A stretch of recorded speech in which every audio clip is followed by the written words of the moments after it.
Mukulu Joseph Mayanja Jose Chameleon nakoloji yatongoza je yaise campaign command center wagenda okusinzira okulabika nti atalaga ebitundu bya magombola 5 aga Kampala obodi awatuke ku buwanguzi bo kubeera omulodi wa Kampala owokubiri tulinze 22 mu mwaka ogujja bino bigenda kubanga bitambula ddala bulungi ku National Unity Platform omukulembeze w'ekibiina ky'ekimu kya Gulanyi Center mu lunaku lwajjo yageddeko eri abamawulire n'ayanukula ku mbeera nga bwefaanagana naddala y'ebyobukulembeze n'ayanukula President Museveni ba Democratic Party bavuddeyo nabo Nobert Mao akulembera ekibiina ky'ekimu ne balaga obutali bumativu olw'emivuyo effujjo n'obutali bwenkanyo beeyoleseza mu kalulu bannakibiina kya NRM n'aba-FDC no basinzidde Najjanankumbi nabo ne babeera nga bavumirira effujjo. Omukulu Ssemujju Ibrahim Ngando omwogezi wa FDC agamba ebyabadde mu kulonda ku NRM kakyali kasiki embaga egenda kujja mu 2021 effujjo ligenda kuba lingi n'okukirawo.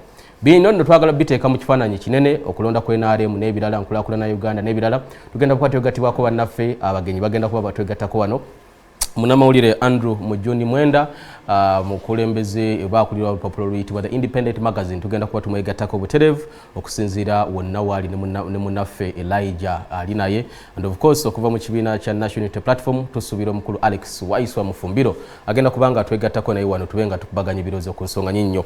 I want to cross over to Elijah wherever you are. I understand you are in Kololo right now. Good morning, Elijah. Well, thank you, Bashir. Well, a very good morning, Kampala, good morning, Uganda, and good morning, Africa. We're coming to you live from Kololo in the heart of Kampala. We're going to be looking at quite a number of issues, both in the political arena, the economic performance, but also what is shaping the political campaigns, electronic at that, in Uganda ahead of 2021. So far, over 36 Ugandans have showed interest in the aspiration for the presidency, according to the Electoral Commission. I'm going to be delving deeper into this conversation with Andrew Mwenda, who is seated with me right now. Andrew Mwenda is a veteran journalist, CEO and founder of the Independent Magazine, and we have him here today, the old man of the clan. Welcome to Ace TV, Andrew. Thank you for coming to my small hut here for this interview. Absolutely, physically, but now the viewers of Ace TV are watching you live. The current events that have transpired, both in your career but also in your political performance, you've showed interest, or actually you moved to NUP. That was a joke. To be a flag bearer of NUP. Did you actually have genuine interest I was on in running for NBS, presidency? I was on NBS television, and they made the bet that if I went there, they would kill me, because I think that people there are so radical in their beliefs. They think anyone who disagrees with them should be murdered. So I went there to test that hypothesis, and they said, let me go and run against Bobi Wine. I was just joking. So that was a joke. I don't know why the media took it quite seriously. You have no interest for running for presidency I have no interest whatsoever. for running for any political office ever in my life. Zero interest. All right, so let's go deep into the political environment already. Do you think the recently concluded primaries of the NRM set a benchmark for the general elections come 2021 with all the irregularities that you've witnessed so far? I think that what we saw in NRM were two things: violence and rigging. You see, in poor countries, politics is a game of high stakes and therefore high risks. People think that if you want to become rich, you go into politics. And if you are not politically well connected, your life cannot move forward. First of all, I should tell you that assumption is wrong. The richest Ugandans I know, down there in downtown Chikubu, are not involved in politics, and they never made money because of political connection. But I think it's a strong perception that has been built over the years across the African continent that you make your fortunes in politics. It is partly true, I cannot say it's entirely false, but it's not entirely true. Now, therefore, that perception that it is through politics that people are able to make money makes politics a game of high stakes and high risks. People want to win by hook or crook in order to get a piece of the pie, of the state pie. Now, why do we see a lot of violence in the NRM elections, and why are primary elections, and why are we likely not to see violence in the national election? The violence in the NRM election shows that the opposition in Uganda is very weak, so it is not going to be competitive in the parliamentary elections. So if you want to win a parliamentary seat, you better be on the NRM ticket, because that gives you a certain possibility of becoming a member of parliament. So the national election will not have, especially parliamentary elections at the national level, except in a few constituencies, will not have that kind of level of competition, rigging and violence, precisely because the NRM will whip everybody who's in the race. So, Andrew, to take you a little bit back, so you moving to NUP was a political gimmick. It was just a joke. It was a joke declared on TV. So then people shouldn't take that seriously. Should not take it seriously. I could have taken it seriously. You get it. And so you're not a member of NUP? I'm not a member of NUP. You need to state that categorically. I went and registered as NUP as a joke. I'm not a member of NUP. I do not share the values, vision, policies, if they exist at all, of NUP. I'm in no way, shape or form a supporter, member, follower of NUP. The NRM primaries, don't you think they've hugely damaged the NRM as a party, the internal structures and all that? Not at all. It's not the new. violence and the Elijah, what surprises me about Ugandans, maybe perhaps because we have a very young population. I mean, the NRM elections of primary elections of 2010 and 2015 were characterized by the same, actually, higher levels of fraud and violence than today. I am even surprised that the violence this time was not as widespread as it was in 2010 and 2015. How about voter bribery? Exactly. I would expect it. If there was no voter bribery, I would be extremely shocked and even surprised that does not happen. You see, as I have told you, politics is a game of high stakes where people expect huge benefits, economic benefits to come as a result of political office. So people would, in a poor country like this, people would tend to get so passionate about winning office by hook or crook at any cost, including bribery, violence, and fraud. It's not surprises, and it's not new. What is surprising me is that people are surprised. Why? We saw it in 2010. We saw it actually in 2001 when NRA, we still had a one-party state. There was so much violence in the elections that after the 2001 elections, Parliament set up a committee to investigate this violence. And at that time, Parliament said that this violence was orchestrated largely by state institutions, GISOs, DISOs, RDCs, the army and police were actively involved in orchestrating violence, but also violence was orchestrated by non-state but vigilant groups associated with the state. Kalangala Action Plan was led by a man called Kakoza Mtali. Is he still alive or he died? Kakoza Mtali was a presidential advisor. He had a group called the Kalangala Action Plan. There was CDT, Civic Defense Team in Imbale there. There was Mount Elgon Volunteers. There was Nyekundi in Imbara. These private associations were involved in violence. About 176 people died in that election, according to the parliamentary report produced in 2001. 176. How many have died now? So I think 3 or 10 or something. Yes. But whatever it is, what is impressive for me is that the violence is reducing when I expect it to be increasing. Let me give you another example. If you look at other poor countries with such levels of political contestation, take India for example. India has been a democracy for the last 70 years. It is the longest, 73 years, it is the longest surviving democracy in a poor country. In the elections in India, the violence is so widespread, candidates burn each other's houses, they attack polling stations and steal ballot papers, they bribe and rig. In fact, the more criminally minded you are, the higher are the chances of succeeding. Andrew, if the levels of voter bribery and violence in the NRM party primaries are at this level, then how will it look like come 2021? We are likely to see a significant reduction, maybe 80% reduction in violence and bribery. You know why? Unless there are so many independent candidates who are NRM. Because you see, this violence inside the NRM shows you that the actual competition is inside NRM. It's not between NRM and other parties. It's within NRM. If you want to become a member of parliament, be an NRM candidate. If you're not an NRM candidate, you are locked out of the chances of winning. So this is not a reflection of what will happen in the national election. So precisely, it's a reflection of the weaknesses democracy of the opposition, that there is no competition between NRM and other political parties. In fact, there is competition within NRM.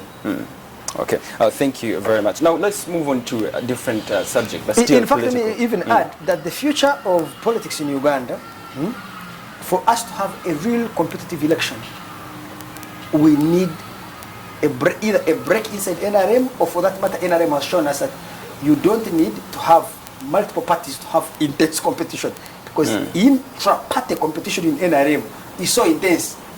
You don't need an opposition party to have competition. Let's look at specific incidences that transpired within the NRM party primaries in Intungamo, where the minister for labor, Nkutana, grabbed a gun, and there was a misrepresentation, or the media, on social media, maybe there was a misrepresentation that shots were actually fired. Some saying shots were fired, others no. Then some other people reporting that the victim was badly injured or even died. What does that signify of the media industry in Uganda, but also the role of social media in Uganda's politics? I think there are two things that we need to look at, and you have touched them. One is the role of social media. Social media is a free-for-all platform. So anybody, any crank can go there and post whatever they want.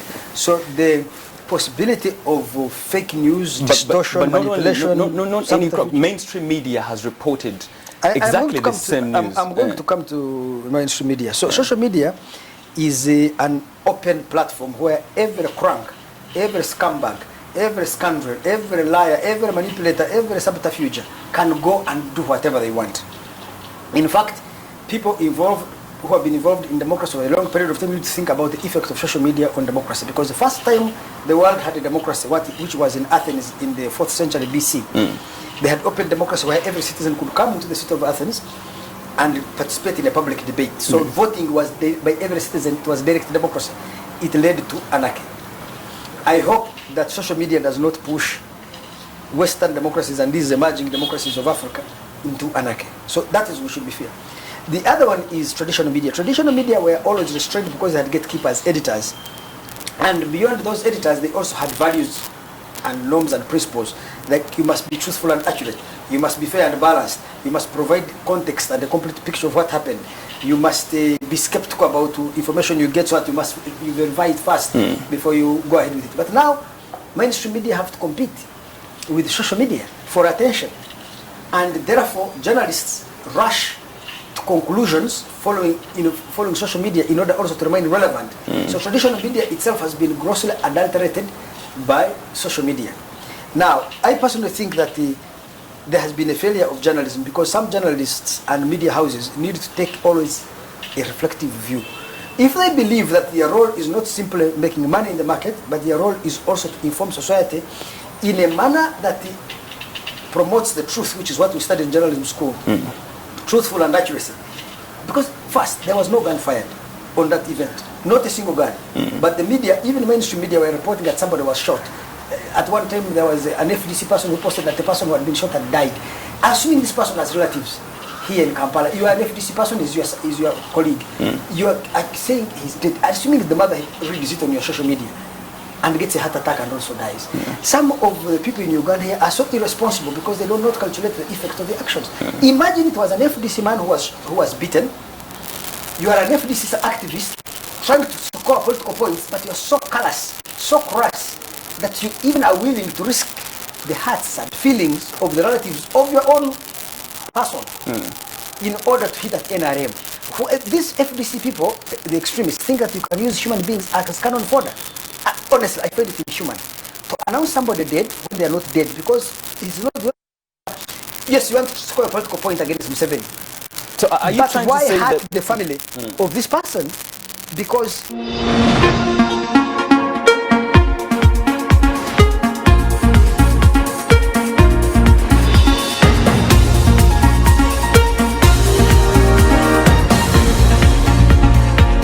about what exactly, you're free to give your opinions on top of that. First, I think so.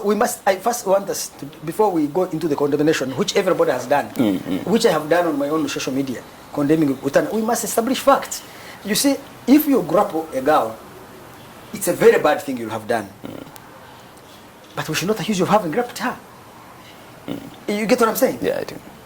If you come and grapple a girl without her consent, you touch her, I think it's a very bad and reprehensible act. But we should not go there and say you have raped, and then say because you groped a girl, it means an accusation of rape is okay. The man Rukutan acted in a very reprehensible manner. He is a minister in the government. He's a senior citizen of this country. He has bodyguards. I cannot understand why a person of his caliber would lose his temper, whatever the circumstances. Because I want people to know that Also, those thugs had come and blocked the road and had blocked his family. Anybody would expect. They came in a RAV4 and a Premium, blocked the road. His family were going out for a burial, so they were blocked. Anyone would expect these people want to kill my family. That he could get angry, I can understand. But to exceed his authority and grab a gun from his bodyguard, a trained police officer who knows how to handle that situation, and he takes the law into his own hands, whatever his intentions were, I consider it reprehensible and I condemn it in the strongest terms. Rukutana did a very, very bad and reprehensible act. So when he took the gun, you see the video, they removed the magazine. Yes. So he had nothing to shoot. Whether he intended to kill, threaten, or whatever it is, I don't know.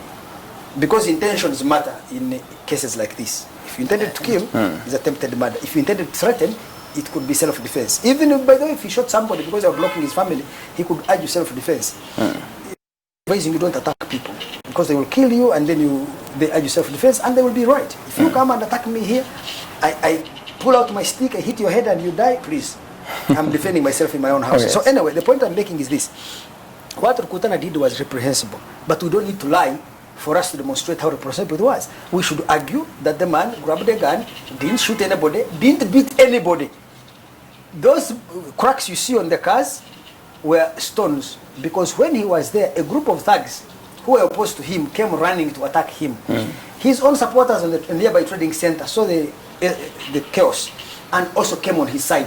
The two sides ended up fighting. Rukutana was not part of the fist fights. Then they threw stones at each other, cars got busted and things like that. So we should tell the story as it was. We should not try to manipulate public opinion by exaggerating, by inventing, cooking up stories that never happened. Andre, in your view, if you look at the different incidences, I want us to go back to the general picture, not only to look at the NRM party primaries, but the general pictures. These incidences are likely to reflect come 2021 general elections. Unlikely, because there's not much competition. Unless we see many people running as independents. Because let me repeat the same point. I don't think the national election will be as competitive as the NRM primaries. I don't think so. The opposition are very weak. Just move around the country. So? Here at Kampala and on social media, there is so much talk of opposition. When over 36 Ugandans have showed interest, have expressed interest in the presidency. This is going to be a race between Museveni and Bobi Wine, I can tell you. So between the two of them, they will have 99 or 98% of the Is NUP a votes. big threat to the NRM? Not at all. It's not.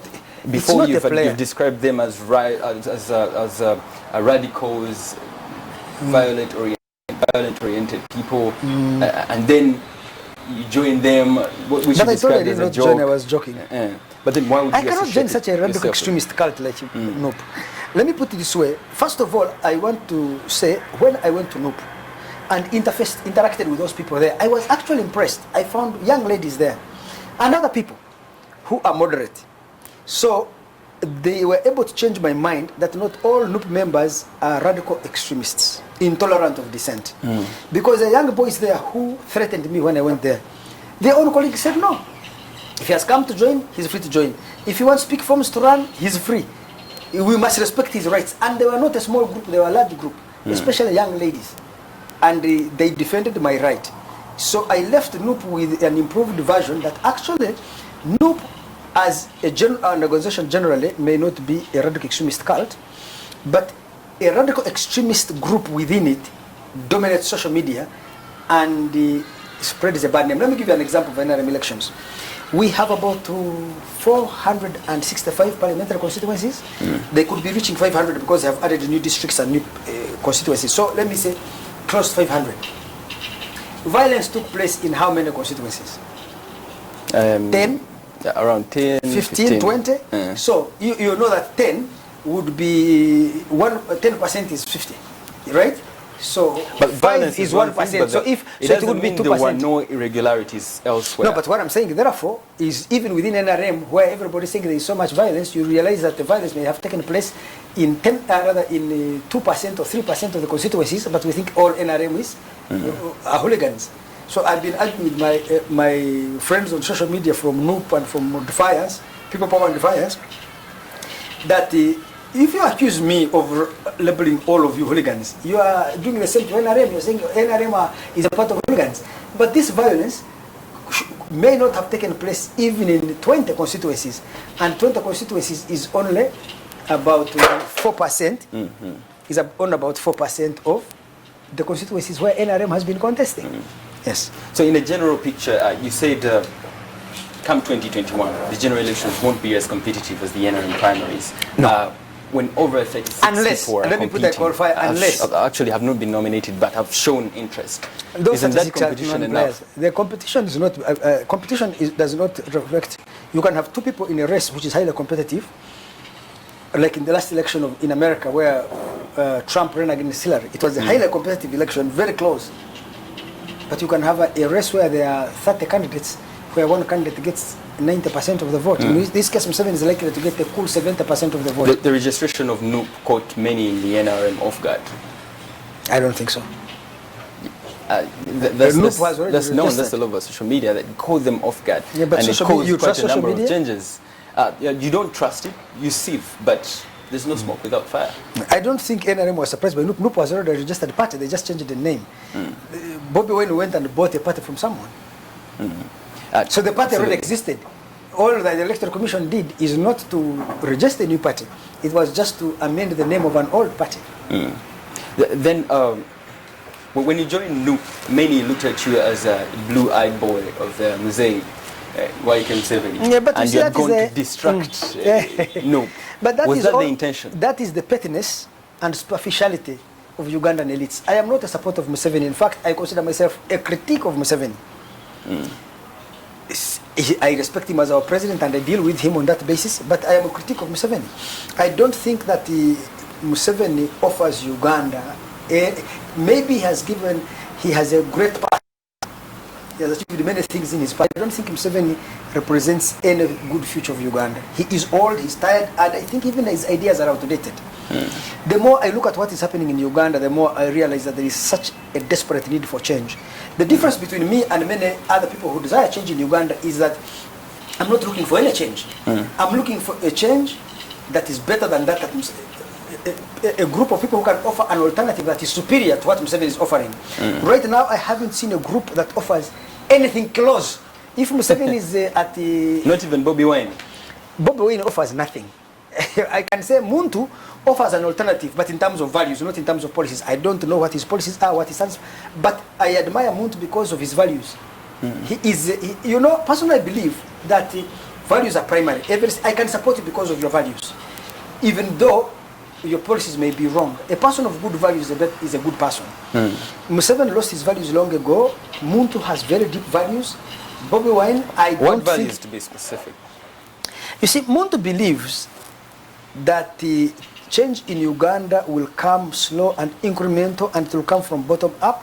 The ability of someone to build an effective organization on the ground that can, over time, build the capacity to provide alternative leadership. So he has a very long-term vision of what he thinks can happen. Whether that vision is consistent with the reality of Uganda, he may just be idealistic. The reality of Uganda is we are an impatient people, superficial, shallow, impatient, not just even that, but also maybe naive. Look, let me put it this way. People are expressing frustration. Frustration is not an alternative to Museveni's misrule or mismanagement. The fact that you have righteous anger, the fact that you have legitimate grievances against an existing establishment does not automatically mean that you have a superior alternative to that establishment. And that is where the difference between me and many... Is that a feeling that alternatives have been exhausted? Elijah, just please hold a second. Because this is a very important point. I have said here, I think Museveni is tired, exhausted, and I don't see any vision he has of Uganda. He has a great past, he has no future he can offer us. So the ultimate environment that will be shaped after the polls. Andrew Mwenda, we were discussing about the change that Uganda needs and the quality of change at that Uganda needs in terms of age and other demographics that are necessary, or other qualities that are necessary in terms of value and that. You said you do not advocate for a younger person to be president of No, that's Uganda, not what I'm saying. but rather the values, regardless of Yes, age. I am not interested. Okay, let me put it this way. I'm not deeply interested in that. I would prefer a younger person. But I don't think that is fundamental. A person can be older, but much more dynamic and thoughtful. And so it's not about age, it's not about tribe, it's not about all these other things. It's about the competences and the why then values does of the that person. Constitution of the Republic of Uganda state it categorically that a president, even public servants, should retire at particular age? And why is there an age limit in the first place? Well, it depends, because let me give you an example. In the United States, in Uganda here, if you reach 70 years as a professor, you must retire. You retire at 70. In the United States, they don't have a retirement age for a professor. In fact, you can even be 100 and be a professor. And I prefer the American system because I think that as a person goes older, you become much more thoughtful. So it doesn't make sense for you to get a guy at 70 out of university, because I see Dr. Henry Kissinger, how old is he? Isn't he 94? He has just published a book on AI, or artificial intelligence. And one of the best books on artificial intelligence you can read at 94. You know what I mean? In the United States, there is no retirement age for a Supreme Court judge. You decide on yourself. In Uganda, we have it. I think it's 70. So I am not one of those people who are obsessed with this Ugandan idea of age. Perhaps the reason age is stated and the age limit and the time to retire is because the enthusiasm in service changes as you grow older. So the electorate should turn you out. I don't think the law should remove a president, but the electorate, the elections should. Of course, even my argument assumes that you have a free and fair election. In a country like this, where you don't have a free and fair election, where the incumbent uses all the resources of the state to really disadvantage. So you believe our elections are not free and fair? No. Not at all. Not at all. The incumbent, Museveni, has too much advantage over his rivals. He has the army and the state, the instruments of the state, the army, the police under his direct control, the money and other resources of the state under his control. It's a very unleveled playing field. The opposition faces an uphill task. I sympathize with them that way. But let me tell you this. You see, the problem of Uganda is, and the opposition of Uganda, is that I don't think they know what they want. How can they go and say, I'm going to support Museveni? I don't understand. Almost on every point I agree with them.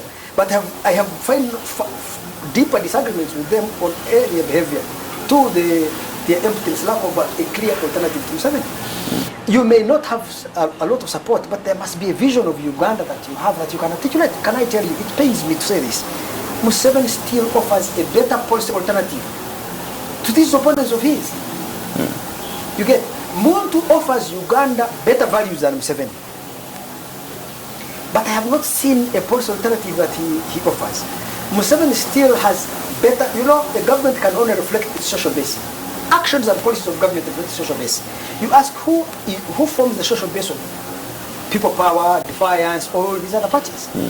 Because are they allied to industrialists? So that when they come to power, industrialists will have a bigger say on public policy? What so is that we see Ugandan industrialists? I don't even know. And one of the reasons why... Why would you choose Muntu over anyone else? His values. Apart from his values. That's it. That's it. Upper hand. Values. I prefer a person who is empty on policy, but good on values. That is my admiration of Muntu values. Museveni has very, very low values, but he's very good on policy compared to his opponents. In ideal circumstances, I think a person can offer a better policy alternative for this country, which none of these opponents of Museveni do. And I have not had them unless they say it's where I don't listen. You get it? There are problems of Uganda. I'll give you an example. Right now there is this obsession with investment in infrastructure, where Museveni has moved all money from what we would call consumption expenditure to investment expenditure. If you don't balance your investments with your consumption, you will stay for aggregate demand, because you need labor. Wages contribute about 70% of economic growth, because if I am a manufacturer producing anything, I need buyers. So if there is no money for consumption, you're just building roads and dams. Dams generating roads which are leading to nowhere. There are no even vehicles on them because they are for political reasons. From Moroto to Nakapiripirit, the Karamojong are drying maize in the middle of the tarmac. Well, Kampala, hold a second, Kampala is producing 64% of your GDP. Is collapsing under the weight of traffic jams and potholes. But you're building clean tarmac roads in Nakapiripirit. Perhaps there's a plan to expand the city and congestion in the city and so you're taking it to urbanize. You're taking it to Nakapiripirit, Moroto to Nakapiripirit? Perhaps yes, and infrastructure cannot be downplayed. But you see, that I think that in my knowledge of business and other things, is whenever you want to develop something, first consolidate your core product. Your core. Our core, the most productive section of Uganda's economy is Kampala. This city needs a massive investment in its infrastructure in order to ensure that I was supposed to come to Buziga for this television show. So all of you guys had to move to me here because it would take me 3 weeks to get to Buziga. You see? But what does that mean when people stay long in jam? If people are 2 hours in jam in the morning, 2 hours in jam in the evening, 4 man-hours of every citizen are lost in traffic jam. If you multiply it over a year, you find you are losing billions and billions of man-hours or productive hours, people seated vegetating in traffic jam. Before we go into the economics. What I wanted to conclude on is that we have a problem in Uganda which requires fresh leadership, which requires a new leadership with a new vision, a leadership that believes this country's economy should largely be owned by Ugandans because only Ugandans can reinvest in it.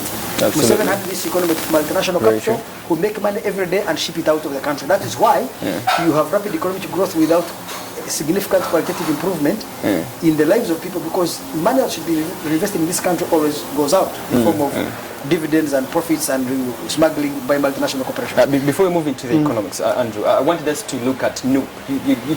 You seem to be downplaying their structures and preparedness. NUP is not anywhere in Uganda. It may be on social media, and NUP is also here in Kampala. NUP is not, and maybe in Masaka. NUP, I'm telling you, you don't even need a rocket scientist to know this. Let me tell you. Perhaps in the pipeline, and they're preparing big things that you haven't seen. Why they conclude? Okay, if they work in the secret, how can we know? For us, we know what is in the public. Yes. If you say so. So let's move on now to the. You mentioned the economy, infrastructure. You're discussing the issue of infrastructure and how important it is on macroeconomics basis. From the little economics I've studied, it indicates that infrastructure is a very critical and pivotal sector in every development. I can repeat that a million times, but it is not only infrastructure. No, it is not only infrastructure, Elijah, that matters, and that's why you have to have a balance. One of the reasons why the Soviet economy collapsed, more than communism, is too much investment in heavy industrial infrastructure and very little investment in light industry. So you had the masses and factories producing nuclear weapons, tanks and all these other everything. You need light industry, you need consumption to drive investment. And one of the things Uganda budget has done, and they're making by it worse every consumption, day. you mean internal consumption? Yes. Let me give you an example. Why? Tell me, assuming I manufacture mobile phones, or I manufacture cars, or I manufacture biscuits, or beer, or soda, whatever thing I manufacture. What is it that makes me grow my plant, hire more people, buy more inputs to produce more of that product I produce, whether it's cups, glasses, chairs, or tables? What is it? What gives you an edge? Now I'm saying me as a manufacturer, what is it that would incentivize me to expand my plant? To expand the plant, I must hire more people. You get it? I must, if I produce chairs, I must buy more wood, I must buy more sponge and cloth. The question is, what is it that does that? It's demand. People must have money in their pockets to come and buy. If you're pumping money into brick and mortar, 90% of your money into dams and roads, and I've told you many roads which are not of any economic value. Look, children. By the way, I recognize that it may be politically important to build a road from Moroto to Nakapiripiri, even if no car passes there, maybe because you want to integrate Karamoja into Uganda and make them get a sense that they belong to Uganda. I agree with that kind of strategy. It may not be economically productive to build a road in Nakapiripiri, but it is politically and socially important for purposes of political inclusion, for purposes of social integration and economic integration of that region with the rest of the country. Please don't do it at the price of your core. You must make the most productive regions of the economy productive to have excess money to do those things. If you prioritize those political projects first, before you have sorted out the economy and stay for your economy, in the long run, even in the medium run, you are in serious problems. Let's so that is where my problem is. My problem is not that they have built roads there. Yes. I'm saying you cannot have a city like this that is not functioning when you're pumping money into. They are building another tarmac road, I think, from Bundugujo to some Kode, some from Kitugum to Nimule. I mean, there are so many things Uganda is doing. The digital campaigns and vis-a-vis why are you disinterested? our Let ICT. me ask you, why are you disinterested in economic things? No, I'm not disinterested. We shall be coming These back to political things we're discussing have their roots in these economic issues I am raising.